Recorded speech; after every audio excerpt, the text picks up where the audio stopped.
Hello guys, welcome back to the new video. Trade with അശ്വിൻ്റെ പുതിയൊരു വീഡിയോയിലേക്ക് എല്ലാവർക്കും സ്വാഗതം. നമ്മൾ ഇന്നത്തെ ട്രേഡ് ഇവിടെ ചെയ്യാൻ വേണ്ടി പോകുന്നത് യൂറോ JPY-ക്കകത്താണ്.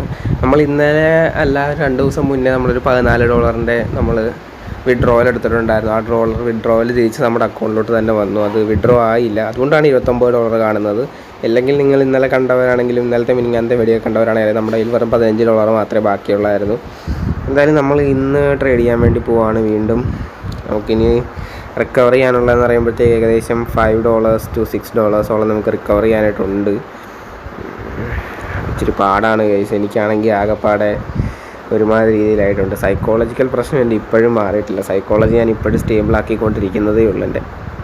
അതിൻ്റേതായ ഒരുപാട് രീതിയിലുള്ള കാര്യങ്ങളും എല്ലാം ഞാൻ ചെയ്യുന്നുണ്ട്. എന്നാലും സൈക്കോളജി ഇപ്പോഴും സ്റ്റേബിളല്ല. ഓക്കെ, നമുക്ക് ഇവിടെ ഒരു അപ് ഡയറക്ഷൻ്റെ ഓപ്പർച്യൂണിറ്റി കിട്ടുന്നുണ്ട്. മാർജിൻ കിട്ടുവാണെങ്കിൽ അപ് ഡയറക്ഷനിലോട്ട് നമുക്ക് എടുക്കാം.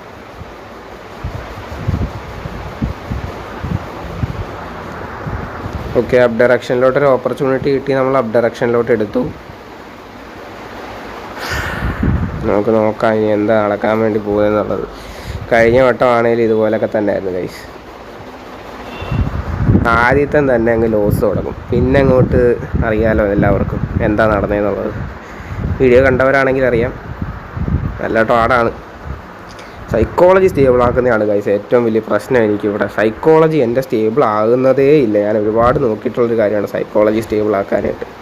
പക്ഷെ സൈക്കോളജി അങ്ങോട്ട് സ്റ്റേബിൾ ആകുന്നതേ ഇല്ല. നമ്മളിവിടെ ലോസ് ചെയ്യുമെന്ന് തോന്നുന്നു കേട്ടോ ഗൈസ്. തുടക്കം തന്നെ ലോസാണ്. നമുക്ക് വെയിറ്റ് ചെയ്യാം. ബാക്കിയുള്ള ഹൊറിസോണ്ടൽ ലൈൻസും കാര്യങ്ങളും എല്ലാം നമുക്കൊന്ന് ഡ്രോ ചെയ്യാം. സൈക്കോളജിയെ ഒരു പ്രശ്നമാണ് guys. Okay, let's wait. Margin of എനിക്ക് മാർജിൻ കിട്ടുന്നതെല്ലാം ഒരുമാതിരി രീതിയിലുള്ള മാർജിനാണ് ഗൈസ്. നിങ്ങൾ തന്നെ ഇപ്പോൾ കണ്ടില്ലേ, കിട്ടിയേക്കുന്ന മാർജിനാണ്. പ്ലേസ് ചെയ്തത് എവിടെയാണ്, പ്ലേസ് ആയത് എവിടെയാണ്. ഇങ്ങനെയുള്ള മാർജിനുകൾ കാരണമാണ് മിക്കവായിട്ട് ട്രേഡിങ് ഞാൻ ലോസ് ചെയ്യുന്നത്. നമുക്ക് വെയിറ്റ് ചെയ്യാം ഗൈസ്. തുടക്കം തന്നെ ഒരുമാതിരി രീതിയിലുള്ള തുടക്കമാണ് എൻ്റെ കിട്ടുന്നത്. സൈക്കോളജി ഇപ്പോഴും സ്റ്റേബിൾ അല്ല. എൻ്റെ ഒരുപാട് സ്റ്റേബിളാക്കാൻ ഇവിടെ നിന്ന് കഷ്ടപ്പെടുന്നുണ്ട് ഞാൻ. സൈക്കോളജി സ്റ്റേബിളാക്കുന്നത് ഭയങ്കര ബുദ്ധിമുട്ടുള്ളൊരു കാര്യം തന്നെയാണ് ഈ സൈക്കോളജി സ്റ്റേബിളാക്കുക എന്നുള്ളത്. ഇതിപ്പോൾ ഇത്രയും വലിയ ക്യാനിൽ പോകുമ്പോൾ ഇത് എൻ്റെ പ്രൊഡിക്ഷൻ കാരണമൊന്നുമല്ല കേട്ടോ. ഞാൻ ഇവിടെ അപ് ഡയറക്ഷൻ ഞാൻ പ്രൊഡിക്റ്റ് ചെയ്തായിരുന്നു, പക്ഷേ ഇത്രയും വലിയ ക്യാനിലാവുന്നൊന്നും എനിക്കറിയത്തില്ല. നമുക്ക് നോക്കാം എന്താ നടക്കാൻ വേണ്ടി പോകുന്നത്. പ്രീവിയസ് ഗ്യാപ്പിനെ ഫില്ല് ചെയ്യാനായിട്ടായിരിക്കും മാർക്കറ്റ് നോക്കുന്നത്. ഇത് വോളട്ടൈൽ ആണെന്നും എനിക്ക് തോന്നുന്നു. നമുക്ക് വേറൊരു മാർക്കറ്റിലോട്ട് എന്തായാലും കയറാം. ഇത് നമുക്ക് വിൻ ചെയ്യാം. വിൻ ചെയ്തതിന് ശേഷം നമുക്ക് വേറൊരു മാർക്കറ്റിലോട്ട് കയറാം. ഓക്കെ, നമ്മളത് വിൻ ചെയ്തു. $29 $29.61 നമ്മൾ. ഓക്കെ,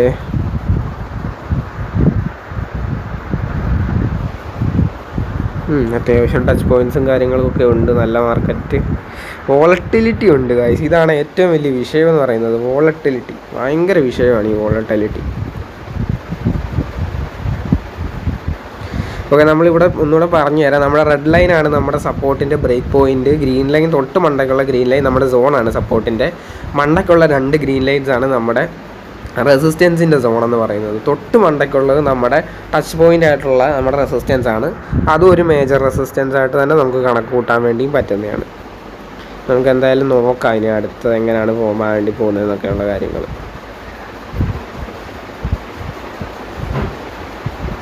ഒരുപാട് നേരം ഈ അലന്ന മാർക്കറ്റ് എനിക്ക് നിൽക്കണമെന്ന് താല്പര്യമില്ല ഗൈസ്. കാരണം എന്താ വെച്ച് കഴിഞ്ഞാൽ ഇത് ഭയങ്കര ഒരു സൈക്കോളജിക്കൽ പ്രശ്നം നമുക്കുണ്ടാക്കും. അതാണ് ഇവിടുത്തെ ഏറ്റവും വലിയ ഇഷ്യൂ. അതാണ് ഞാനിങ്ങനെ വീഡിയോ ഇടുന്നതെന്ന് വെച്ച് കഴിഞ്ഞാൽ നമ്മൾ ഇപ്പോൾ സൈക്കോളജി സ്റ്റേബിൾ അല്ലാത്ത എന്നെപ്പോലെ ഒരുപാട് ആൾക്കാർ കാണും. സൈക്കോളജി സ്റ്റേബിൾ അല്ലാതെ ട്രേഡ് ചെയ്യുന്ന ഒരുപാട് ആൾക്കാർ കാണും. അവർക്കൊക്കെ വേണ്ടിയിട്ടാണ് ഞാൻ ഈ വീഡിയോ ഇടുന്നത്. കാരണം നമ്മുടെ മലയാളത്തിൽ ഇങ്ങനെ ബൈനറി ഓപ്ഷനെ കുറിച്ച് ട്രേഡ് ചെയ്യുന്ന 1-2 ആൾക്കാരേ ഉള്ളൂ. അവരാണെങ്കിൽ പറയുന്ന ഇതുപോലെ മണ്ടത്തരങ്ങൾ വേറൊന്നുമില്ല.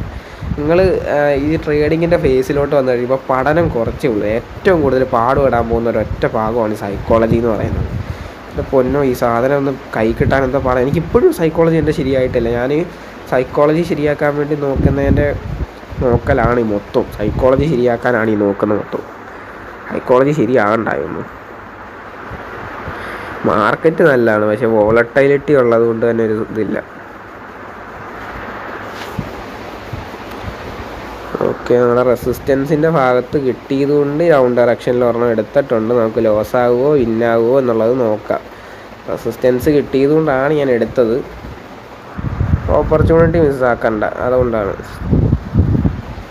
ഗൈസ്, നിങ്ങൾക്കൊരു കാര്യം മനസ്സിലാക്കണം. നിങ്ങൾ ഒരുമാതിരി രീതിയിലൊരു ട്രേഡിൻ്റെ ഇതിനകത്തോട്ട് കയറി കഴിയുമ്പോഴത്തേക്ക് ഒരു ട്രേഡിൻ്റെ ഒരു ഫേസുകളുണ്ട്. അതായത് നിങ്ങൾ ലേണിംഗ് ഫേസ് ആയാലും സ്റ്റാർട്ടിങ് ബിഗിനർ ഫേസ് തൊട്ട് ലേണിംഗ് ഫേസുകളായാലും അത് കഴിഞ്ഞ് ഏറ്റവും അവസാനം നിങ്ങൾ എത്തിപ്പെടാൻ പോകുന്ന പാടുപെടാൻ പോകുന്നത് ഒരേ ഒരു ഫേസിലായിരിക്കും. അതാണ് നമ്മുടെ psychology face.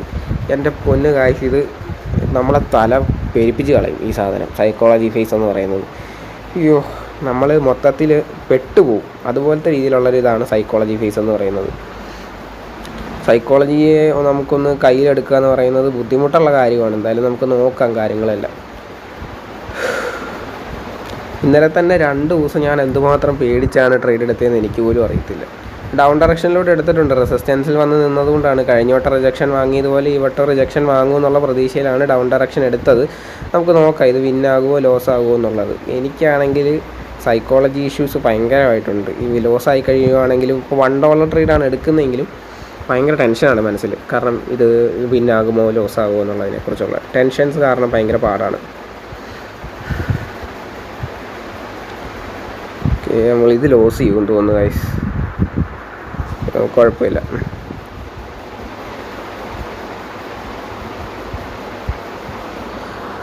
No problem. Down ഡയറക്ഷനിൽ മാർട്ടിങ്ങൾ എടുത്തു. ബട്ട് നമുക്ക് കിട്ടുന്ന ഓപ്ഷൻസ് എല്ലാം ഇതുപോലാണ്. എന്താണെന്ന് എനിക്ക് അറിഞ്ഞുകൂടാ. മാർജിൻ കിട്ടുന്നതെല്ലാം ഇങ്ങനത്തെ മാർജിനാണ്.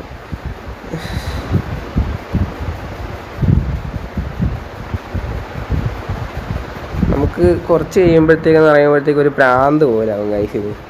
നിങ്ങൾ കൂടുതലും എന്നെപ്പോലെ ചെയ്യാതിരിക്കാൻ വേണ്ടി ശ്രദ്ധിക്കുക. കാരണം ഞാൻ ഈ ലോൺ എടുത്തു ആ കാര്യങ്ങളൊക്കെ എടുത്താണ് ഞാൻ കൂടുതലും പൈസ ഇടുന്നത്. ഒരുപാട് പേരോട് കടമൊക്കെ മേടിച്ചിട്ടുണ്ട്.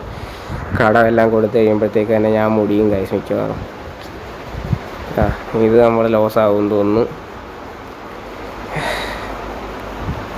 കടത്തിലൂടെ ട്രേഡ് എടുക്കാൻ നോക്കല്ലേ. അതിലാണ് ഞാനിപ്പോൾ കടത്തി മുങ്ങി നിൽക്കുവാണ്. കുഴപ്പമില്ല. ഓക്കെ, ചെറിയൊരു വോളട്ടൈലാണ് മാർക്കറ്റ്. നമുക്ക് നോക്കാം എന്താണ് നടക്കാൻ വേണ്ടി പോകുന്നതെന്നുള്ളത്.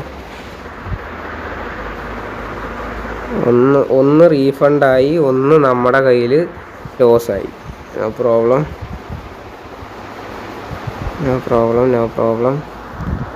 ഡൗൺ ഡയറക്ഷനിൽ 2 ട്രേഡ് നമ്മൾ വീണ്ടും എടുത്തു. ഓപ്പർച്യൂണിറ്റി കിട്ടിയതുകൊണ്ടാണ്. മണ്ടയ്ക്ക് റെസിസ്റ്റൻസ് ഉണ്ട്. താഴെ രണ്ടാമത്തെ ക്യാൻഡിൽ റെഡ് ഫോം ആയതുകൊണ്ട് തന്നെ റീടച്ച്മെൻറ്റ് ഉണ്ടാകണം. അതുകൊണ്ടാണ് എടുത്തത്. നമ്മൾ എത്ര ട്രേഡ് ലോസ് ചെയ്തു? 3 ട്രേഡ് നമ്മൾ ലോസ് ചെയ്തിട്ടുണ്ട്. അതായത് $3 ലോസിലായിരിക്കണം നമ്മളിപ്പോൾ. ഒന്ന് സൂം ഔട്ട് ചെയ്തിട്ട് കാണിച്ചു തരാം നിങ്ങളെ. $0.60 ലോസിലാണ് നമ്മളിപ്പോൾ പോകുന്നത്. മാർജിൻ കിട്ടുന്നില്ല അങ്ങോട്ട്. നമുക്ക് വോളട്ടിലിറ്റി ഉള്ള മാർക്കറ്റിലാണെങ്കിൽ പിന്നെ പറയുകയും കൂടെ വേണ്ട. മാർജിൻ എന്ന് പറയുന്ന സാധനം നമ്മൾ നോക്കുകയേ വേണ്ട.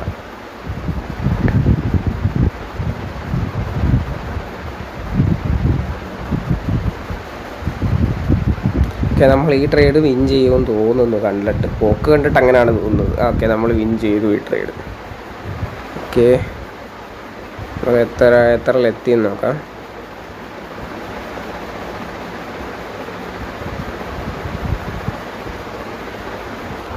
നമുക്ക് ഇവിടെ ഡൗൺ ഡയറക്ഷനിൽ ഒരെണ്ണം എടുക്കാനുള്ളൊരു ഓപ്പർച്യൂണിറ്റി ഉണ്ടോ എന്ന് ചോദിച്ചു കഴിഞ്ഞാൽ ഉണ്ട്, ചെറിയ രീതിയിൽ. കാരണം ഇങ്ങനെയുള്ള വലിയ ക്യാൻഡിൽസ് ഫോമായി കഴിയുമ്പോൾ ഡൗൺ ഡയറക്ഷനിലോട്ട് ഒരെണ്ണം വരേണ്ടതാണ്. എൻ്റെ ഒരു ഇത് വെച്ച് നോക്കുവാണെങ്കിൽ നമുക്ക് നോക്കാം എങ്ങനെയാണ് വരാൻ വേണ്ടി പോകുന്നതെന്ന്. ഓക്കെ, $31 ആയിക്കഴിഞ്ഞാൽ നമുക്ക് നിർത്താം. അതാണ് ഞാൻ നോക്കുന്നത്. അല്ലെങ്കിൽ അഥവാ 2-3 ലോസ് കൂടുതലാകുവാണെങ്കിൽ നമ്മൾ $30 തന്നെ നിർത്താൻ വേണ്ടി ആലോചിക്കുന്നുണ്ട്. കാരണം ഒരുപാട് ലോസ് ഉണ്ടാക്കണമെന്ന് എനിക്കും താല്പര്യമൊന്നുമില്ല. ലോസ് ആർക്കും ഇഷ്ടമല്ല ഗൈസ്. എനിക്കും ഇഷ്ടമല്ല, നിങ്ങൾക്കും ഇഷ്ടമല്ല. ഇപ്പോൾ ബൈനറി ഓപ്ഷനെ കുറിച്ച് അങ്ങനെ ആർക്കും അറിയത്തില്ലെന്ന് തോന്നുന്നു. നമ്മുടെ കേരളത്തിലുള്ള ആൾക്കാർക്ക്, കേരളത്തിൽ വളരെ ചുരുക്കം ആൾക്കാർക്കാണെന്ന് തോന്നുന്നു അറിയാമെങ്കിലും അങ്ങനെ ആരും ചെയ്യത്തുമില്ല. എല്ലാവർക്കും ടെൻഷനാണ്. ആദ്യം വന്ന് 2 പൈസ കയ്യിൽ നിന്ന് പോയി കഴിഞ്ഞാൽ പിന്നെ ആരും ചെയ്യത്തില്ല. എല്ലാവർക്കും വയ്യ. പിന്നെ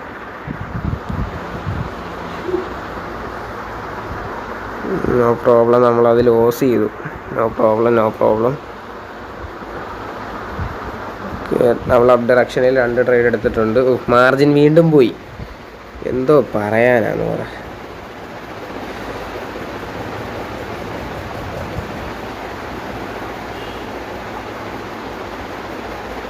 നമുക്ക് നോക്കാം. അഥവാ റെസിസ്റ്റൻസ് ബ്രേക്ക് ആവുകയാണെങ്കിൽ നമുക്ക് സപ്പോർട്ടുണ്ട്. സപ്പോർട്ടിലെത്തി കഴിയുമ്പോൾ അപ് ഡയറക്ഷനിലോട്ട് വീണ്ടും എടുക്കാനുള്ള ഒരു ഓപ്പർച്യൂണിറ്റിയും കിട്ടുന്നതാണ്.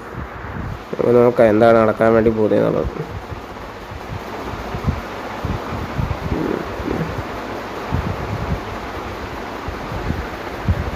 നമുക്കിത് ലോസ് ആകുമെന്ന് തോന്നുന്നു കേട്ടോ ഗൈസ്. നമുക്ക് തേർഡ് സ്റ്റെപ്പ് മാർട്ടിങ്ങളിലോട്ട് പോകണമെന്ന് തോന്നുന്നു.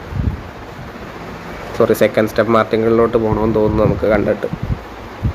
അപ്പോൾ നിങ്ങൾക്ക് കേട്ടാൽ മനസ്സിലായി എൻ്റെ ഒച്ച ഇങ്ങനെ പതറുന്നൊക്കെ ഉണ്ട്. കാരണം ടെൻഷനാണ്. ആ ഒരു സൈക്കോളജി പ്രോബ്ലം ഇപ്പോഴും സോൾവ് ആയിട്ടില്ല എനിക്ക്. ഓക്കെ, നമ്മളത് വിൻ ചെയ്തിട്ടുണ്ട് കേട്ടോ, ചെറിയ മാർജിനിൽ വിൻ ചെയ്തിട്ടുണ്ട്. നൈസ്. 30.61 വേറെ $1 കൂടെ ഒട്ടിച്ച് കഴിഞ്ഞാൽ നമ്മൾ നിർത്തുന്നതാണ്. വയ്യായി മീൻസ് അടുത്ത് $1 കൂടെ കിട്ടിക്കഴിഞ്ഞാൽ നമ്മൾ നിർത്തുന്നതാണ്. റെസിസ്റ്റൻസിൽ ടച്ച് ചെയ്യുവാണെങ്കിൽ ഡൗൺ ഡയറക്ഷനിൽ എടുക്കുന്നതാണ്. കുറച്ചും കൂടെ മണ്ടക്കോട്ട് പോകണം. എനിക്കിങ്ങനെ ഞാൻ ട്രേഡ് ചെയ്ത് സംസാരിക്കുന്നതുകൊണ്ട് നിങ്ങൾക്ക് 2 ഉപയോഗങ്ങളാണ്. ഒരു ട്രേഡർ എങ്ങനെയാണ്, അയാളുടെ മെൻറ്റാലിറ്റി കാര്യങ്ങൾ എങ്ങനെയാണ് എന്നുള്ളത് കേൾക്കാൻ നിങ്ങൾക്ക് പഠിക്കാൻ വേണ്ടി പറ്റും. അതല്ല, ഞാനൊരു കാര്യം നിങ്ങളോട് ആദ്യമേ പറയാം. നിങ്ങൾ ഈ കാണുന്ന ഈ ഇൻഡിക്കേറ്റേഴ്സിൻ്റെ പുറകിന് ഓടിക്കഴിഞ്ഞാൽ ആദ്യത്തെ കാര്യം പറയാം, മിക്ക യൂട്യൂബേഴ്സും ഇൻഡിക്കേറ്റർ ഇടുന്നത് ഒറ്റ കാരണം കൊണ്ടാണ്. കണ്ടൻറ്റ് കിട്ടാൻ വേണ്ടി മാത്രമാണ്. ഇപ്പോൾ എനിക്ക് കണ്ടൻറ്റ് വേണമെങ്കിൽ എനിക്കും വാരി വലിച്ചിടാം. ഇൻഡിക്കേറ്റർ, ആ ഇൻഡിക്കേറ്റർ, ഈ ഇൻഡിക്കേറ്റർ, അലിഗേറ്റർ, MACD, ACD എല്ലാം എന്ന് പറഞ്ഞുകൊണ്ട് എനിക്ക് ഇൻഡിക്കേറ്റർ ഇടാം. ഞാൻ ചുമ്മാ ഉണ്ടാക്കി പറഞ്ഞല്ല കേട്ടോ പേര്, ഇതെല്ലാം ഇൻഡിക്കേറ്ററിൻ്റെ പേരുകളാണ് കേട്ടോ. ഈ എല്ലാ ഇൻഡിക്കേറ്ററുകളുടെ കാര്യങ്ങളെല്ലാം എനിക്കും വലിച്ച് വാരിയിടാം. പക്ഷേ ഞാൻ ഇടുന്നില്ല. കാരണം price action, chart patterns, candlestick patterns, ഇതൊക്കെയാണ് ബൈനറി ഓപ്ഷനിൽ അത്യാവശ്യമായിട്ടുള്ളത്. നമുക്ക് ഡൗൺ ഡയറക്ഷനിലോട്ടൊരു ഓപ്പർച്യൂണിറ്റി കിട്ടി എടുത്തിട്ടുണ്ട്. ഇതൊക്കെയാണ് നമ്മുടെ മാർക്കറ്റിൽ വേണ്ടത്. കാരണം എന്താണെന്ന് വെച്ച് കഴിഞ്ഞാൽ പ്രൈസ് ആക്ഷനിലൂടെയാണ് മിക്ക മാർക്കറ്റും നടക്കുന്നത്. മിക്ക മാർക്കറ്റും പോകുന്നത് പ്രൈസ് ആക്ഷനിലൂടെയാണ്. നിങ്ങൾക്കല്ലാന്ന് പറയാൻ വേണ്ടി പറ്റുമോ? ഏത് വലിയ യൂട്യൂബറിനോടും ചെന്ന് ചോദിച്ചു, വലിയ യൂട്യൂബർ അവരോട് ചോദിച്ചു കഴിഞ്ഞിട്ടും വലിയ ഗുണമൊന്നുമില്ല. മാരി വേണ്ട അതിനം പറയത്തേ ഉള്ളൂ. ഓക്കെ, ഒരു ബ്രേക്ക് ത്രൂ ഉണ്ടായിട്ടുണ്ട്. No problem. ഒരുമാതിരി വലിയ ക്യാൻഡിലാണ് ഗൈസ് ഫോം ആയത്.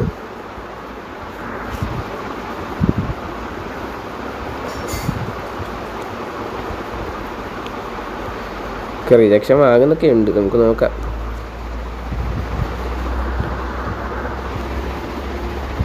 ഡൗൺ ഡയറക്ഷനിൽ 2 എണ്ണം എടുത്തിട്ടുണ്ട്. കാരണം എന്താണെന്ന് ചോദിച്ചു കഴിഞ്ഞാൽ സിമ്പിളാണ്. റെസിസ്റ്റൻസ് ബ്രേക്ക് ചെയ്തു, അതുകൊണ്ട് താഴോട്ട് വരണം എന്നാണ് എൻ്റെ ഒരു ഇത്. നമുക്ക് നോക്കാം. ഈ മാർക്കറ്റിൻ്റെ രീതിയിലല്ലേ പോകത്തുള്ളൂ. നമ്മൾ പറയുന്ന രീതിയിൽ എന്തായാലും മാർക്കറ്റ് പോകാൻ വേണ്ടി പോകുന്നില്ല. മാർക്കറ്റിൻ്റെ രീതിയിലേ പോകത്തുള്ളൂ. അതുകൊണ്ട് നമുക്ക് നോക്കാം. ടെൻഷനും കാര്യങ്ങളും ഉണ്ട് ഗൈസ്. കാരണം വോളട്ടൈലാണ് മാർക്കറ്റ്, ഒന്നും പറയാൻ വേണ്ടി പറ്റത്തില്ല. അവസാനത്തെ മൂവ്മെൻറ്റ് കയറി വലിയൊരു ഗ്രീൻ ക്യാൻഡിൽ വേണമെങ്കിൽ ഫോം ആവും, ഒന്നും പറയാൻ വേണ്ടി പറ്റത്തില്ല. അതുകൊണ്ട് ചെറിയ ടെൻഷനും കാര്യങ്ങളും എനിക്കുണ്ട്. മണ്ടക്കോട്ട് പോകുമ്പോൾ എങ്ങനെ ജീവൻ പോകുന്ന രീതിയിലാണ് എനിക്ക്. കാരണം മിഡിൽ ക്ലാസ്സിൽ നിന്ന് വന്ന മിക്ക ആൾക്കാർക്കും അറിയാം, ഒരു 2000 അല്ലെങ്കിൽ 1000 രൂപ എന്ന് പറയുന്നത് വളരെ വലിയൊരു എമൗണ്ടാണ്. പലർക്കും അത് വലിയ എമൗണ്ട് ആയിരിക്കത്തില്ല. എന്നെപ്പോലുള്ളവർക്കാണെങ്കിൽ അത് വലിയൊരു എമൗണ്ടാണ്. അങ്ങനെ വലിയൊരു എമൗണ്ട്, എനിക്കതൊരു വലിയ എമൗണ്ടാണ്. ആ വലിയ എമൗണ്ട് വെച്ച് ട്രേഡ് ചെയ്യുക എന്ന് പറയുന്നത് എനിക്കത് ഇച്ചിരി പേടിയുള്ളൊരു പരിപാടിയാണ്. നൈസ്. നമുക്ക് താഴെ സപ്പോർട്ട് ലൈന് ടച്ച് ചെയ്യുവാണെങ്കിൽ അപ് ഡയറക്ഷനിലോട്ട് ഇറങ്ങും. അല്ലെങ്കിൽ വേണ്ട കൈസ്, നമുക്ക് സപ്പോർട്ട് ലൈൻ ടച്ച് എടുക്കേണ്ട ആവശ്യം വന്നില്ല. കാരണം നമ്മൾ ഓൾറെഡി നാളെ എത്ര പ്രോഫിറ്റിലാണ് നമ്മൾ ഓടുന്നതെന്ന് നോക്കട്ടെ. നമ്മൾ $2 പ്രോഫിറ്റിലാണ് ഓടുന്നത്. നമുക്ക് $5 വേണ്ടത്. നമുക്കിനി $3 കൂടെ റിക്കവർ ചെയ്യാൻ വേണ്ടിയിട്ടുണ്ട്. $31. നൈസ്. ഓക്കെ ഗൈസ്, അപ്പോൾ നമ്മൾ ഇവിടെ വീഡിയോ നിർത്തുവാണ്. Thank you for watching.